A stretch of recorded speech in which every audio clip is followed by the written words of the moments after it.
ദൈവതിരുനാമത്തിന് മഹത്വം ഉണ്ടായിരിക്കട്ടെ.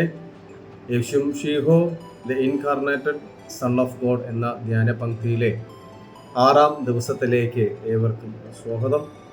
യോഹന്നാന്റെ സുവിശേഷം 1-ാം അധ്യായം 51-ാം വാക്യം. അവൻ തുടർന്നു, സത്യം സത്യമായി ഞാൻ നിങ്ങളോട് പറയുന്നു, സ്വർഗം തുറക്കപ്പെടുന്നതും ദൈവദൂതന്മാർ കയറിപ്പോകുന്നതും മനുഷ്യപുത്രന്റെ മേൽ ഇറങ്ങി വരുന്നതും നിങ്ങൾ കാണും എന്ന്.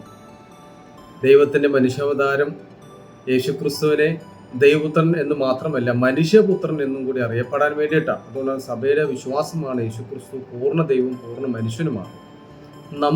നമ്മളും പൂർണ്ണ മനുഷ്യനാണ്. എന്നാൽ പൂർണ്ണ ദൈവത്തെ പോലെ ഒരു ദൈവികനായി തീരാൻ ഈ ക്രിസ്മസ് നമുക്ക് മുഖാന്തരമായി തീരട്ടെ. മനുഷ്യാവതാരം കർത്താവ് നമുക്ക് കാണിച്ചെന്ന അതേ മാർഗം നമ്മുടെ ജീവിതത്തിലൂടെ സാധ്യമാകുവാൻ മനുഷ്യപുത്രനായി മനുഷ്യപുത്രിയായി ഞാനും ദൈവത്തിൻ്റെ മകളും മകനുമായി തീരുവാൻ നമുക്ക് മുഖാന്തരമായി തീരട്ടെ. ദൈവം നിങ്ങളെല്ലാവരെയും സമൃദ്ധമായിട്ട് അനുഗ്രഹിക്കും ചെയ്യട്ടെ.